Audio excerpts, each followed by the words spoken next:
सो हम बात करेंगे डीप वेन थ्रोम्बोसिस की नोट्स की।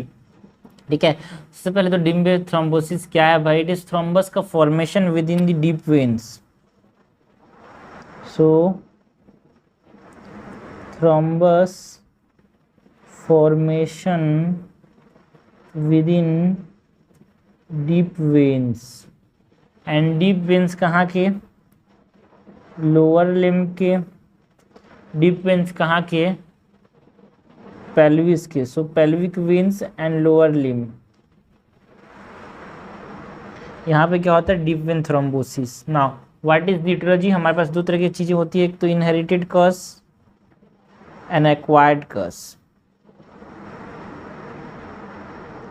इनहेरिटेड में हमारे पास क्या हो सकता है भाई, है ना, protein C and protein S की डेफिशिएंसी, या फिर एंटीथ्रोम्बिन डेफिशिएंसी।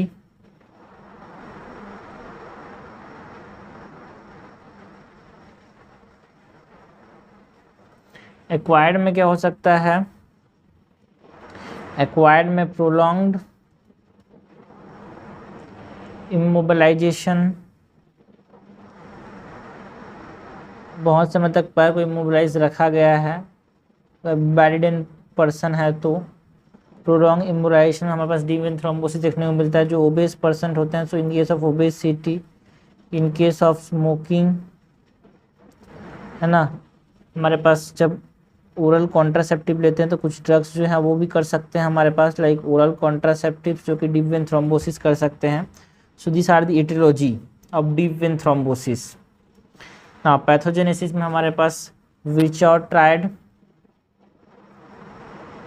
ओके, क्या होगा पहले तो? विर्चॉ ट्रायड में क्या होता है? स्टेसिस ऑफ ब्लड के, एबनॉर्मलिटी ऑफ वेसल बॉल,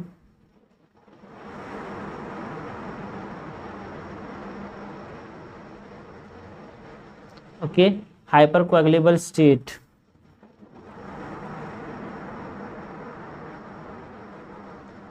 ये तीन चीजें होती हैं विर्चॉ ट्रायड, जिसकी वजह से डीप वेन थ्रोम्बोसिस होता है। नाउ क्लिनिकल फीचर्स में हम बात करें तो 50% जो केसेस होते हैं वो क्या होते हैं? ये सिम्टोमेटिक होते हैं, पता नहीं चलता कि हुआ है कुछ। ठीक है, स्वेलिंग देखने को मिलती है भाई, पेन होगा, डिसकलरेशन हो सकता है,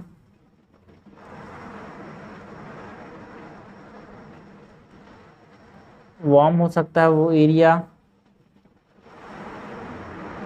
सुपरफिशियल वेन जो है वो डायलेटेड हो सकते हैं डीप वेन के साथ साथ।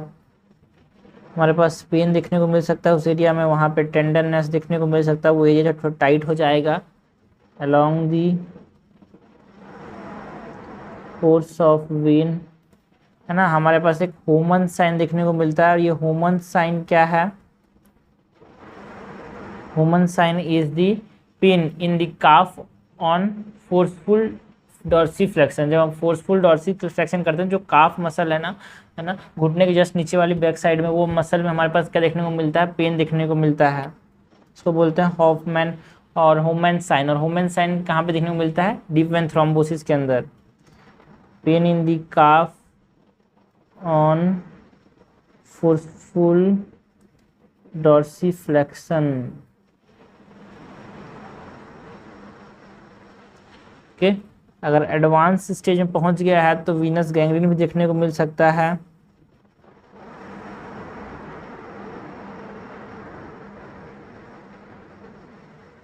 ओके, सो ये सब क्लिनिकल फीचर्स हो गए। Asymptomatic swelling, pain, discolouration, warm, superficial vein, dilated pain and tenderness along the course of the vein, Homan sign. Advance stage में वीनस गैंग्रीन भी देखने को मिल सकता है। नाउ इन्वेस्टिगेशन में क्या कराएंगे यार? इन्वेस्टिगेशन में क्या कराएंगे? पहले तो डी डायमर टेस्ट कराते हैं, एंड जो ये डी डायमर टेस्ट है वहाँ पे ये डी डायमर इंक्रीज होते हैं because this are the by product of fibrin, और थ्रोम्बस बन गया इसीलिए यहाँ पे ये बढ़ जाएंगे। और क्या करा सकते हैं? वीनस डॉपलर करा सकते हैं यूएसजी में, वीनस डॉपलर यूएसजी, जिसमें हमारे पास क्या देखने को मिलता है? Loss of loss of compressibility with gentle manual pressure,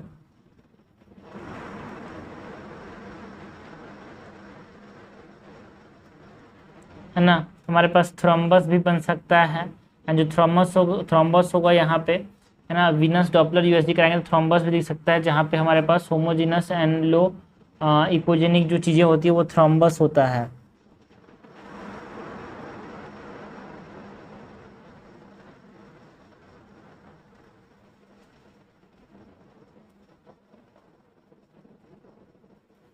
okay, या फिर हम क्या करा सकते हैं, एमआरआई बिल्कुल करा सकते हैं। दिस आर द इन्वेस्टिगेशन जो कि हम करा सकते हैं डीप वेन थ्रोम्बोसिस के ससेप्टेबल केसेस में। नाउ ट्रीटमेंट कैसे करेंगे भाई, एंटी कोगुलेंट्स देंगे। सो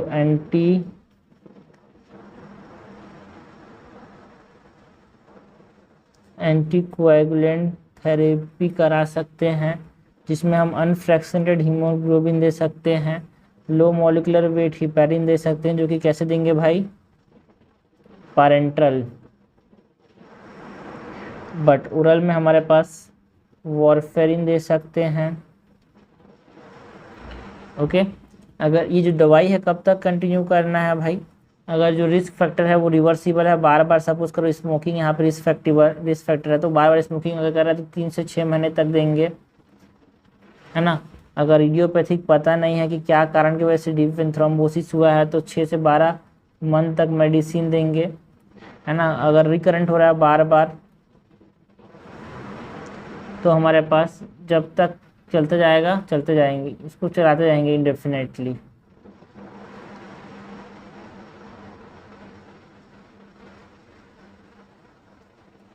ओके, और क्या कर सकते हैं भाई, है ना, यहाँ पे सेकंड में आईवीसी फिल्टर्स का इस्तेमाल कर सकते हैं, and this IVC filter prevent what, pulmonary embolism, जो कि इसका कॉम्प्लिकेशन है यार। तीसरा क्या कर सकते हैं, लेग एलिवेशन कर सकते हैं, जिससे डीप वेन थ्रोम्बोसिस कम हो जाएगा 15 डिग्री का, and it decrease pain and oedema. Leg elevation से पेन एंड एडिमा कम होगा, ठीक है। तो एंटीकोगुलेंट थेरेपी दे सकते हैं, आईवीसी फिल्टर्स का इस्तेमाल कर सकते हैं, जो कि पल्मोनरी एम्बोलिज्म से बचाएगा। लेग एलिवेशन कर सकते हैं, जो कि पेन एंड एडिमा को कम करेगा, 15 डिग्री तक एलिवेट करना है ना। प्रोफाइलेक्सिस के लिए क्या कर सकते हैं भाई, लिम का फिजियोथेरेपी कर सकते हैं, बिकॉज ब्लड को रुकने नहीं देना भाई, इसीलिए चलते रहना है अपने को, बैठे हुए ज़्यादा काम नहीं करना। आपसे गाड़ी नहीं चलाऊंगा भाई, पैदल नहीं पैदल जाएंगे, चाहिए थोड़ी ज़्यादा चलेंगे, ठीक है, जहाँ पे जरूरत हो वहाँ पे बाइक चलाएंगे, वरना पैदल चलना है, ठीक है।